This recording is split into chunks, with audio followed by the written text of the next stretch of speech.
And you know me, I am not a fighter. Like, I have the fighting skill of someone who doesn't have fighting skills.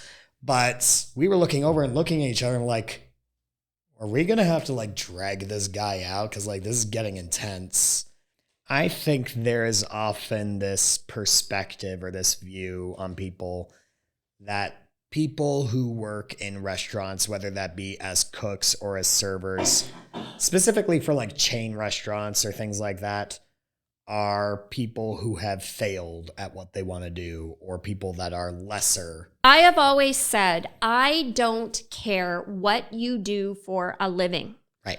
I don't care if your job is to pick up garbage. I don't care. Just work.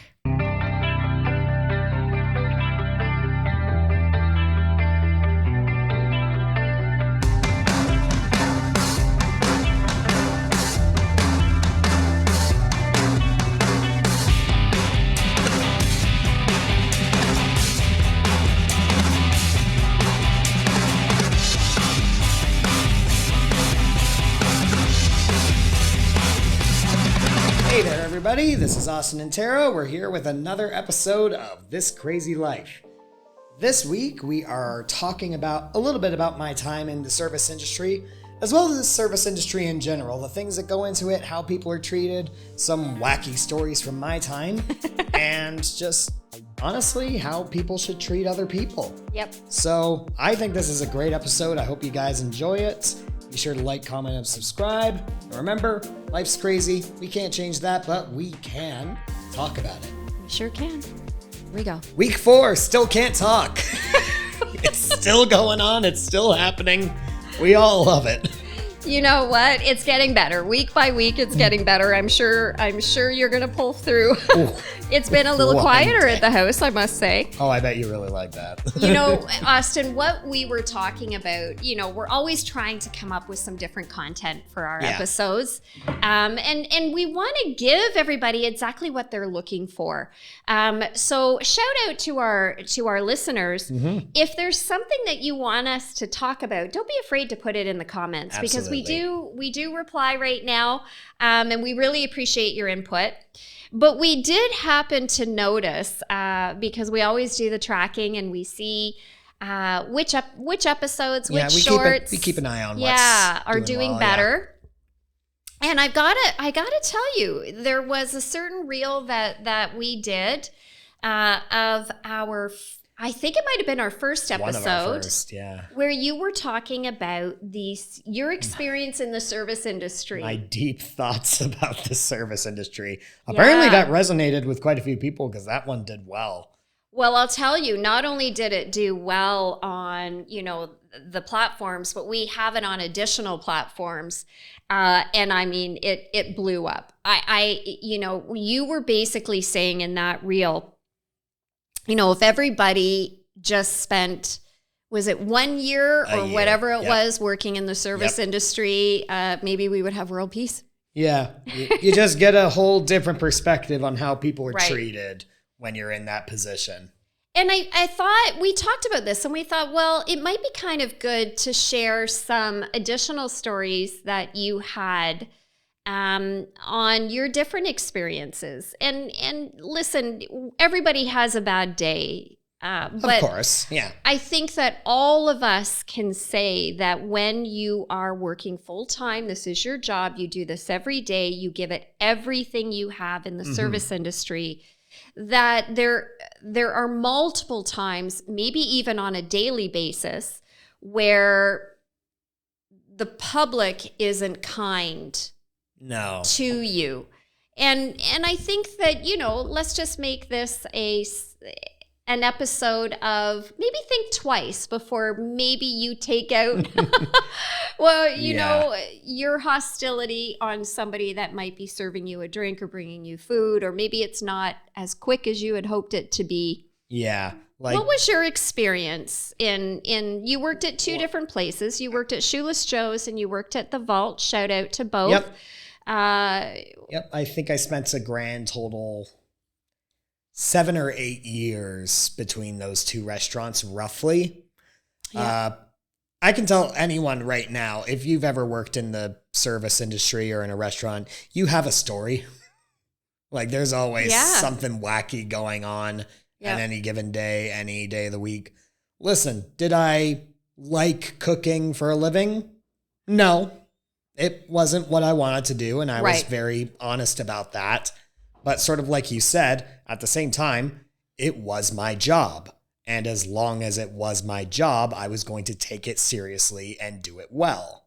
Yes. Which oftentimes I think a lot of customers don't see sometimes. Like there was one story when I was working at the vault. It was sort of at the tail end of my time there. We were working. It was a pretty quiet night. We had this one party of 7 or 8 people, and there was this guy at the bar who was drunk, and he kept asking for more drinks. The server had recognized that he was drunk. I remember this. And she had cut him off. Like he came in, he was already like pretty sloshed. Yep. And he started raising a major ruckus. And again, the restaurant's fairly empty. So me and the other guy, we have an open concept kitchen there, I guess. So we're like leaning over the bar. We're looking at this guy who's like raising his stink. He's like cursing her out. He's like starting to shout. And you know me, I am not a fighter. Like I have the fighting skill of someone who doesn't have fighting skills. But we were looking over and looking at each other and like, are we going to have to like drag this guy out? Because like this is getting intense. We're back. We're back. We had a great ad for you, but we just had to fire the intern because it didn't get redo. You do not get paid today. Listen, look at what we have in front of us. Ooh, this looks Jam nice. Boutique. Jam Boutique. Yes, we talked a little bit about them last week, but this week they're getting the full treatment. They got the full treatment this week. So we are really honored to have them reach out to us. Shout out, Mel. We appreciate you so greatly for donating some of their products to have us talk about them and also do a giveaway. I've been following this company for quite a while now on their social media platforms. And I tell you something, Austin, this is what I've been seeing. We're now in this store. We're now in this city and this store. This is an incredible company that started off, I'm sure, with just a thought and has now grown. You can find them in different Sobeys, Foodland, the Real Canadian Superstore. Oh, really? All over Ontario. So I'm going to do a quick shout out. We're going to have a link to their site, of course, in our description. Of course. You can not only go to different stores and find them, you can actually go on their website, Austin, and see where they're actually located at. If you actually want to see the diffuser, look at how beautiful this is. Live, laugh, love. You know what? Don't even talk to me right now. Interesting thing about diffusers, like we wanted to get one for a while, but you know what? I've actually heard, because we're cat lovers in this family, I've heard sometimes cats can have issues with diffusers. I think in the past they did. There was something in the essential oils that maybe bothered animals. Right. Here's the interesting thing about this particular company. FDA approved for animals as well. Really? So what they've done for our subscribers, everybody, you've got to like, you've got to subscribe to the channel. It is free to do so. Our goal is to reach 1,000 subscribers. And make a comment, not only on this video, but you can comment on any of them and we'll add you into the draw. You actually have the ability, look at this, to win this diffuser. They're giving you a jar of essential oils as well. And, sorry, room spray. I mean, I'm going to spray this right now. Are you ready? It is incredible. Look. Stop. I mean, I can't right now. So thank you so much for bringing this. We're happy to ship it to wherever you are, but you got to do your part. And thank you to Jam Boutique. This is an incredible company. Shout out again, Mel. Absolutely. And here we go. And then he like just starts shouting, starts screaming, cursing at her. And we look at each other and we're like, all right, we got to step in. We can't ignore this. So we're going around As we're about to enter the dining area, one of the people from the party stands up, walks over to the guy, and he's like, come outside with me. Goes out. This is the best story. They're outside for 5 minutes. Guy from the party comes back on his own. Turns out that party was all cops. It was their Christmas their Christmas dinner. It was their big celebration, and they all just happened to be off duty. And this drunk asshole picks the one night of the week to go, you know what? I'm just going to tear into this woman. What's the worst thing that can happen? You know what? That when you came home and told me that story, I died because I thought, first of all, I don't think that Joe ever went back to that place, nor should he, nor would he. I'm sure would he have been accepted. Yeah. But yeah, good. I mean, it happened at the right time. But again, what a terrible thing for we knew the server. She was a friend of ours. She was a friend, yeah. What a terrible thing for her to have to go through. Just because somebody wanted another drink. And it is their responsibility by law to stop serving if they suspect over drinking. So, absolutely. Like that's not a judgment call. That's not a job guideline thing. It's literally a part of their job. It's a law.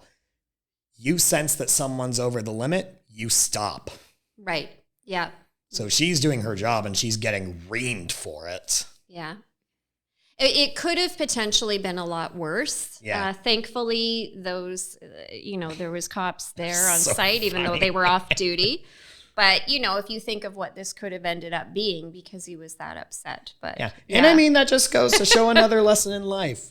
Before you go around being an asshole, throwing your weight around, you never know who the person beside you is. Well, true. Very true. What other experiences did you have? When you were working in the service industry, even though that wasn't your passion, you were doing it because this was a job. Yeah. I will tell you, you would leave. You were always on time. Yep. The places that you worked, I was friends with the owners and a lot of the staff in both the places. They would always say he's the employee that we can count on. He can trust. He'll be there. He'll stay there. He does his job. I was you really prized prep cook. You really give it your all, and I'm proud of you for that because I know that those experiences, you had great times. Sure. But very, very stressful, very hot when you were a chef. It was incredibly, the working conditions for all chefs are extremely yeah, and it was never like part of the plan to get into that. What happened was I was in college at the time for web design, and it was a program that I ended up really disliking.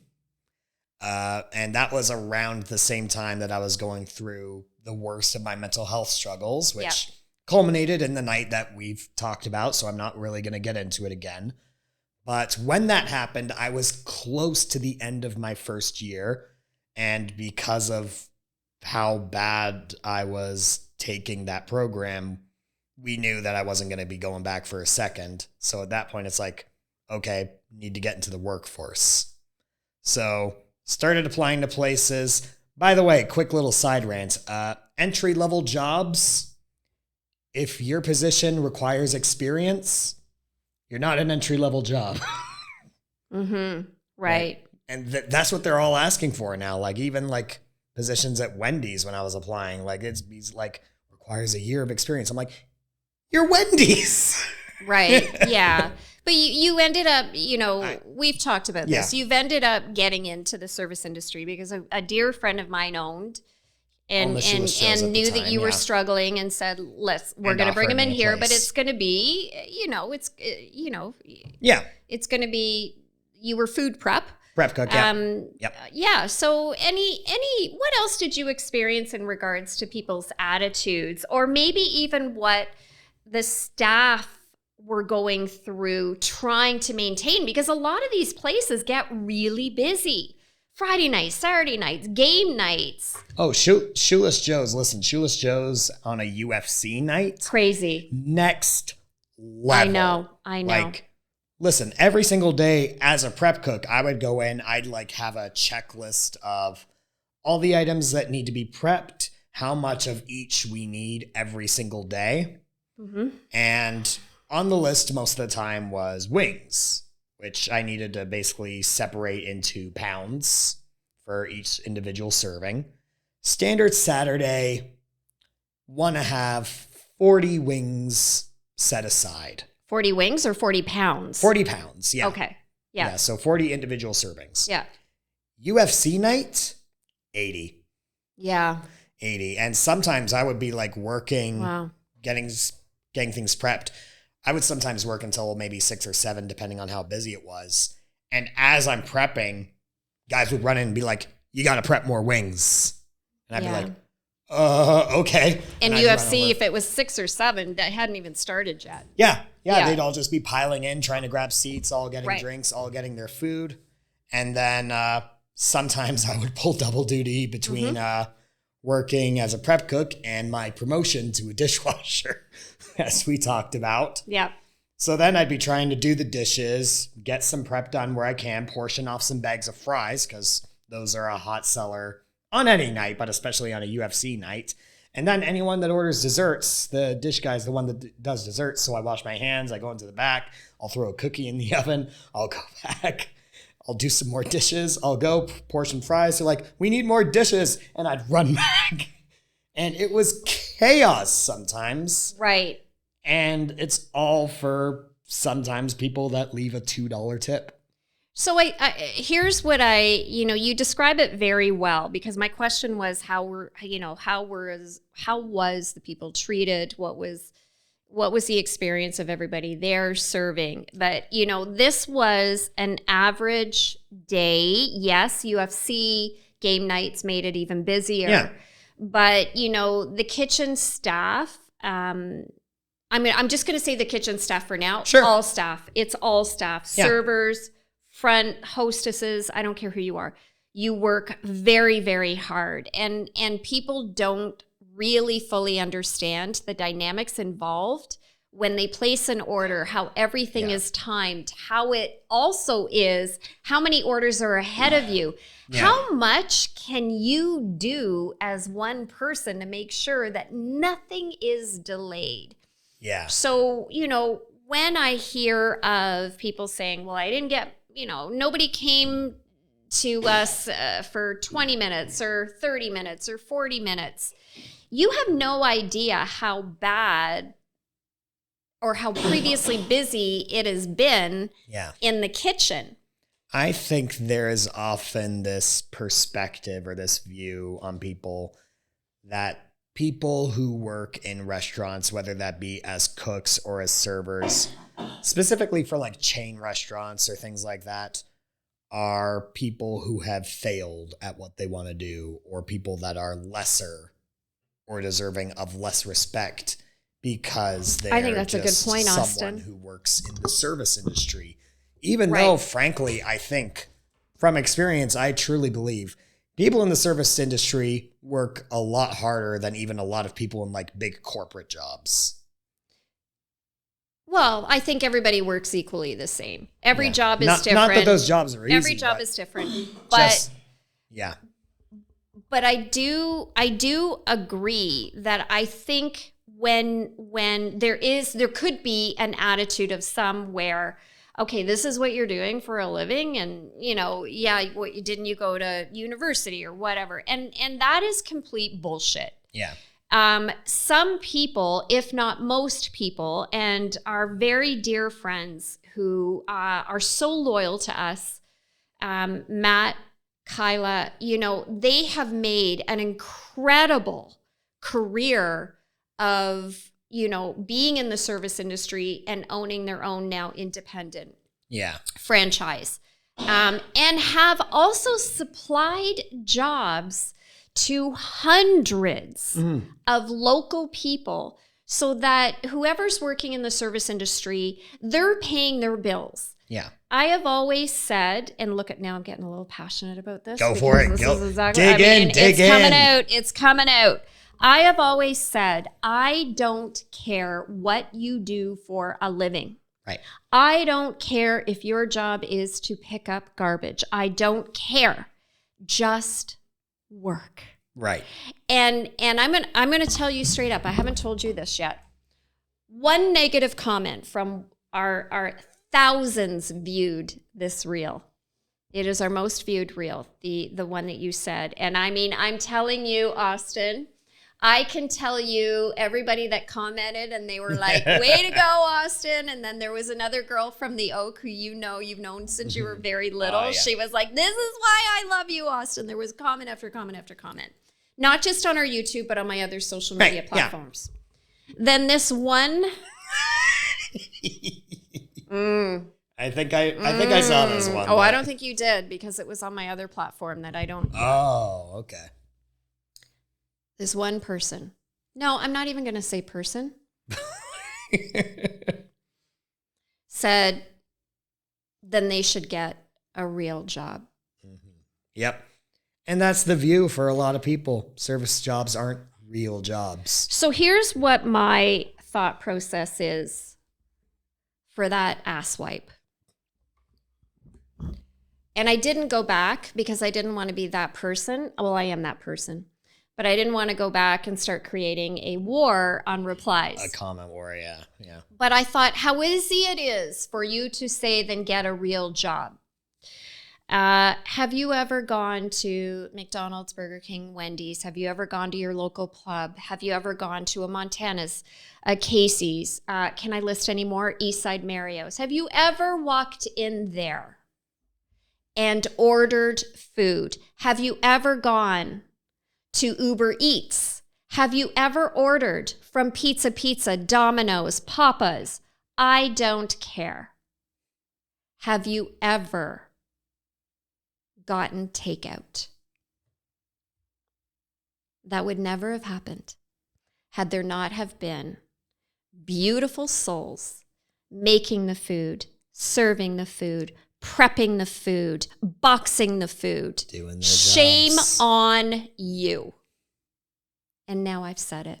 And I feel a lot better. I'm not gonna lie to you. I bet, yeah. I love my people in the service industry. I grew up in the service industry. Yeah, listen. And I know people, listen, that doesn't mean you can't criticize when people do a bad job sometimes. Like, listen, there's a way to do it. There's a way to do it, and there's obviously like a scale to these things. Like, someone is 5 minutes late to give you your water, you don't leave them a 1-star review on Yelp or whatever.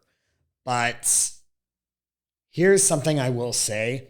Odds are if you have issues with like the timing of food, or maybe the servers seem understaffed, odds are they agree with you. But they're not the ones that make the schedules. Yeah, but you don't know how many people have called in sick. Yeah. You know what I mean? It could have been a fully filled staff, and then somebody's had an emergency, and now you got to try to get somebody to come in. It's not that easy. And it hasn't been easy for these places since COVID to keep staff, to get staff. Yeah. I mean, I just think that everybody needs to ease up. They need to appreciate that if they decide to go out for dinner, that there are beautiful human beings that are serving them. And if that person is not having a good day, it's really easy to say, can I just speak to your manager and address it with the manager and let stuff get handled behind the scenes without being disrespectful or causing some sort of ruckus. And here's another thing. If you can't handle your booze, then drink at home.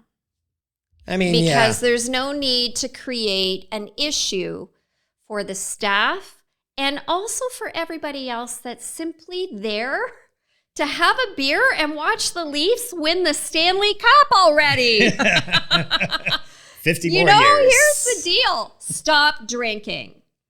How many times have we gone into places where somebody's decided that they're the life of the friggin' party and all of a sudden, chairs are falling over and they've spilt their drinks. And I'm just kind of going, well, this is not a good time for the rest of us because you're acting like a dick. Oh, yeah. So I say let's start and going into these places with a little bit of a different personality. And I know as your mom, when you would come home and tell me some of the situations that happened,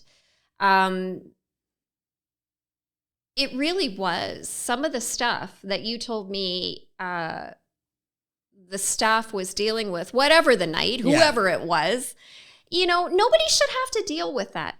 I'll tell you a story. Let's talk about tipping. I've got something that comes to mind, but I want to hear you first. Do you? So I believe in being a good tipper, and I'm going to tell you why. And this stems back to the fact that my dad was the manager of our local hotel, and was the general manager of the restaurant. So not only did we serve breakfast, lunch, and dinner, it was the hotel in Collingwood, so it was always full. We got paid, like I think I said this in the first episode, I think I got paid $2.25 an hour. I had no choice but to work there. He didn't allow me not to. So I knew what it was like to get there at 6 o'clock in the morning and leave at 4 or 5 because I was considered day staff, not night staff. Right. And I also knew, how very little at that time all of our servers and everything made. I mean, people would leave a 25-cent tip. I get it. It's not like that now. Mm-hmm. So I have always, sometimes to the higher degree where I've left too much. I know that. Matt keeps saying you leave too much. But I'm always appreciative. I know that the hours they're putting in, they're on their feet all day. They're serving. It's not a glamorous job. No. The servers, the chefs, the dishwashers, all of it. And I know that for most places, whatever tip you give, there's a tip out. It can be divided up amongst everybody. Sure, yeah. So it's not just in some places. Every place is different, but it's not just going to your server. Right. You've got to think above and beyond. Who's washed your dishes? Who's prepped the food? Who's cooked the food when you tip? So that's just me. That makes me feel better at night. No, yeah, absolutely. I remember one night sitting at the pub that you worked at in Whitby, and somebody I knew came in with a group of her friends, and they were really having wine and dinner. This is what I was thinking of. Yeah. Oh, this was tough. It was an expensive meal. Like they were putting. I think there was 4 or 5 of them. Yeah. And the young girl that was serving them was an absolute sweetheart. She was a nursing student. Yep. I'm not going to name any names, but she was a sweetheart. And loved by everybody. Very kind. Very, just a nice girl. Could stand up for herself, as you have to be when you're a server. Oh yeah. Anyhow, I was at the bar. Yep. This was a night off for me, and I was there with somebody else. And, this particular group, one person I knew in this group was getting louder and louder and louder and louder. This restaurant was not a big restaurant. It only held, I want to say, about 60 people. So if you got loud there, everybody heard. Yep. And there were kids there. So the more wine, the more wine, the louder people get. It is what it is. That's normal, no matter what you drink. But it was becoming a problem. It was becoming a problem. And so people were complaining, and they knew that this particular server was serving them. So somebody had gone to her and said, we need them to be not as loud, like something's got to happen. So I know the server went to the table and said, listen, guys, I'm just going to need you to, just soften it down a little bit. We've had a couple of complaints, just if you could not be so loud. They then proceeded to want to order a little bit more wine, and the server said, I don't think that's going to happen. Mm-hmm. It did not go over well, to say the least. Never does. It did not go over well. Yeah.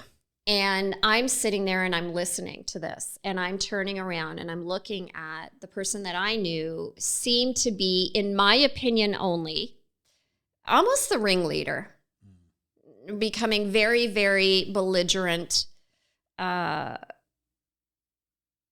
was surprised at what I saw and heard. So they immediately ordered their bill. Their bill was close to $200. That I remember. It was in the high 100s. Yeah. And I think they left her 35 cents. Yep. And after they left, she came over to me, because I know that the server knew that I knew one of them. And she said, she was crying. Yeah, she was. She was really upset. And I'm like, are you okay? And she goes, they left me 35 cents. And, I'm saying this as like, I feel like I'm reliving it because my heart went out to her. Yeah. I was sitting there. I was watching how hard she was working, not only for that table, but for all of her tables in her section. Yeah. And she did not deserve that. No. And I knew the person. So I said, stay right here. And I went running outside because I'm like, not on my watch. That I'm sorry. She did not deserve that. And I did try to find the person I knew.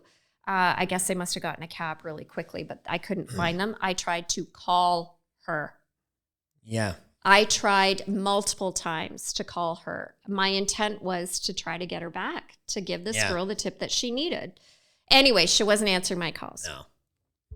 No. So I cleared off my tab and I included an additional $30 tip for her. Yeah. I didn't have to do it. No. But it is a good example. I'm not saying, that's what people should do. That's what my conscience told me I had to do for her. She was shocked. She was crying. She was like, you don't have to do this. And I'm like, oh, yes, I do. Because what I witnessed was disgusting behavior. And I hope going forward, people think twice before they take out their own personal actions of how they're behaving in a public setting on a completely innocent party. The owner of of that particular pub was not on site that particular day. No. Otherwise, she could have easily have gone and said, could you deal with, when the complaints started happening. Yeah, because listen, like, not only was she nice, she was a hard worker, and she was damn good at her job. Like, she was amazing. She was an awesome server. Yeah. But even aside from that, like, any other server, no one should have to put up with putting in that kind of work. It was very much get verbal. Nothing in verbal return. Abuse is what she took when she refused to give them more wine. So, I want to do a shout out, Austin, because later on I did end up having a conversation because good old Tara can't keep her mouth shut for very long. Right. And I did say, that was terrible what you did. And here's what I did. And she did ultimately saying, I shouldn't have behaved that way. Whether or not she went back and said that to them, I don't know. Right. But lesson learned, right? When you walk into these places, there's a reason why, they're there and they're existing. And do unto others as you want done unto you.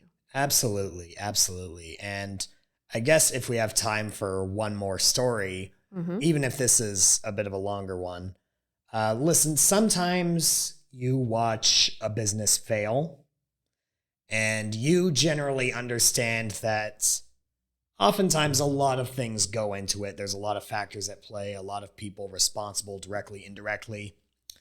Sometimes you can pinpoint an exact moment where everything falls apart. And that was the case with my time at Shoeless for several years. I was there for 4. Around the time I started was around the time that a new owner took over. Yep. And that was the precise moment everything started going downhill. Yeah. Because there was actually 2 employee walkouts that happened under his tenure. Yes, there was. We had 10 general managers in 12 months because every time they tried to change something for the better or say he's overstepping his boundaries, they'd get fired. Yes. So walkout number 1. In the kitchen staff, we have a schedule that's made by the kitchen manager. But the owner was going behind the kitchen manager's back to change the schedules without anyone realizing. No one knew why he was doing it. It was probably to find a way to save some money somehow. Maybe. But I don't know. Yeah. But eventually a new kitchen manager took over and he was like, listen, I'm going to do this job on one condition. That's it. One condition. Yeah. I handle the schedules. You stay out of it. We go about the week doing our job. Schedule gets changed. Couldn't help himself. So he looks at the schedule. He looks at the rest of the kitchen staff and he goes, let's go. And they all left. And this was the day that Yeah. Shoeless was doing a new menu. So Yeah. we had a ton of prepping to do. We were expecting to have a huge launch. And suddenly I'm in the back. I'm watching all of the kitchen staff, all the line cooks just walking out. And I'm like, what's going on? And one of the guys just looks at me and goes, go home, Austin. We're not going to be open today. And every single Yeah. one of them quit. Every single one of They them. did. And I went into the work the next day. They had to bring in a bunch of staff from another Shoeless location. Other franchises. to, Yep. to fill in. And it was a crazy day. I don't know how he survived that, but he didn't survive number 2. No. Because what was happening later on was there was some wonkiness happening with some of our checks where some people were just straight up missing money. They were missing hours that they had logged. And Yeah. this had been an ongoing issue for a while. It was. But it was getting bad towards the end. Yeah. Weeks were missing off checks. Yeah. Yeah. So it got to the point where one of the last weeks, the general manager, and she was one of the better ones we had, so it's a shame she had to go through this. She had to walk up to the servers, the girls, and she was like, listen, we don't have the money to pay everyone this week, so the guys in the kitchen are getting their paychecks, and you're going to have to wait a little bit longer for yours. Now, this Shoeless show's second most profitable in Eastern Canada. It was prior to this. It was. Yeah. Yeah. We had the money. So where it was going, Mhm. There was the money. yeah. Not at that time. Yeah. Yeah. So, but anyway, the girls got pissed, rightfully so, mind you, because they're workers. They're doing their job. They should be getting paid for it. So they all storm out while the owner is there. Yep. Meeting with head office. Yep. They did a walkout. Yep. The next day, as the prep cook, I'm the first one in. I'm going in to open up. It was locked, wasn't it? They were locked with wood chips stuffed into the locks Yep. and signs on the doors saying the owner is being evicted and we as the franchise have the right to sue you. So first call was to the general manager and I was like, hey, so funny story. There's all this on the doors. I can't get in. Would you happen to know anything about this? And she was like, Austin, you're the one telling me about this. Well, you started work at 9 Yeah. a.m. But yeah. apparently the owner was already like doing phone calls and stuff, so he must have been aware of this already. He just didn't tell anyone. Doesn't matter. Then Yeah. my next phone call is to you going, hey, so I don't think I have a job anymore. Yep. And I then came the back ne- and picked you up. That whole day we just drove around Whitby and I was just handing out resumes everywhere. Yeah, exactly. And it just so happened that the vaults was in need of an extra hand. Our friend worked there, Janet. Yeah. Yep. Which is how I ended up there for the next few years. Exactly. And at that time, I didn't have my own car yet. I would just take either you would drive me to work or I would just take an Uber. So one night I was done a shift at the vault. I called the Uber. He arrives. Who is it but the old owner of Shoeless Joe's himself He's now an Uber driver. as an Uber driver? And I'm walking in and I'm like, huh, he looks slightly familiar. What? You texted me from the back Yeah. seat and you're like, he's my Uber I'm like, driver. Why does he look so familiar? Oh. No. Quietest 10 minutes of my life. Yeah. What a Like, guy. what do you even say? What Like, a guy. how are you doing? Well, Hopefully you went he from got home. sued. Hopefully he got what was coming to him. Yeah, well, So, you know, what I love about that story, we got to wrap it up because we're a little over time. What I love about that story was you guys really, as a group of workers, band together. You had each other's backs. All the kitchen staff walked out.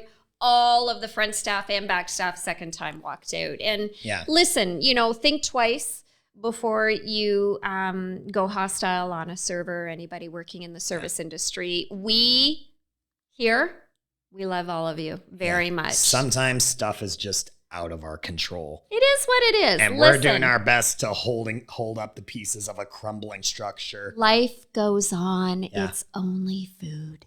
Yep. All right, let's wrap it up. We're over time. Let's do it. Another great episode, my son. Well, another one's done. We really appreciate all of you. Thank you so much for sharing our journey with us. We are really trying to reach 1,000 subscribers. So if you haven't subscribed yet, all you got to do is just click that button. It doesn't cost you anything. It's super free. And we also have some of our giveaways to give you for doing so. So don't forget as well that we also need you to put a comment below.